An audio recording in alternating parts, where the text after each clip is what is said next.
The forest held its breath as she arrived, a stranger trespassing on ancient ground. Ilara sought solitude, a quiet balm for a fractured soul, but the cabin offered something else entirely. It stood hunched in a shadowed hollow, a skeletal thing of old wood and forgotten memories. Inside, dust motes spun like tiny ghosts in the weak afternoon light that bled through the grimy windows. She set her single bag down, the soft thud swallowed by a profound, unnerving silence. Her reflection in the dark glass showed a face etched with anxiety, a stark contrast to the peace she craved. The only sounds were the distant sigh of the wind through the pines and the weary groan of the cabin settling, as if shifting in its long sleep. At first, the disturbances were small enough to be dismissed, mere tricks of a tired mind in an unfamiliar place. A book tumbling from its shelf in the dead of night, a shadow flickering at the edge of her vision, gone when she turned to look.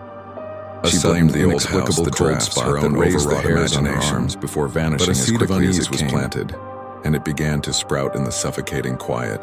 The wind started to sound like whispers, the creaks of the floorboards like furtive footsteps, and beneath it all, a low, almost subsonic hum vibrated through the very foundations of the cabin. Her search for firewood led to the discovery. Tucked away beneath a loose floorboard was a small, leather-bound journal, its pages brittle with age.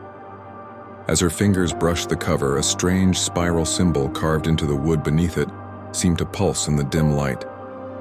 Quick, unsettling images flashed in her mind, of twisted branches, staring eyes, and ancient ritualistic patterns. She opened the journal, and the spidery handwriting within told a fragmented story not of a person, but of a presence. It spoke of a thing that slumbered in the wood and stone, a guardian that did not welcome visitors and saw all who entered as an offering. The air grew thick, heavy with a palpable tension. The whispers sharpened, her own heartbeat thundering in her ears like a drum signaling a coming doom. The cabin no longer felt old, it felt predatory. Doors slammed shut with violent force, trapping her within its claustrophobic walls. Objects flew from shelves, hurled by an invisible rage. The shadows in the corners no longer simply flickered. They writhed and coalesced, stretching into long, grasping shapes that defied the feeble light from her lamp. Terror, pure and primal, seized her. She clawed at the main door, the wood groaning not from age but from a malevolent will holding it fast. A horrifying realization dawned on her. She wasn't just trapped in the cabin.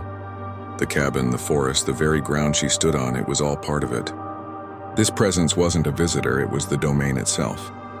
The air filled with a cacophony of harsh, discordant strings, loud bangs and distorted voices that screamed her name from all directions at once.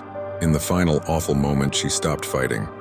Her back was pressed against the door, her eyes wide with a terror that had burned past screaming.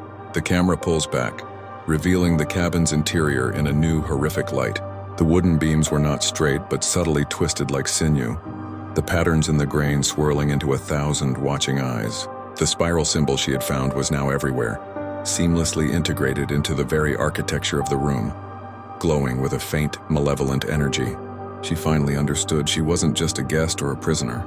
She was an acquisition, another piece to be woven into the fabric of its ancient and unending hunger. A single chilling note hangs in the air, a deep and resonant hum that vibrates through the screen before finally, mercifully, fading to black.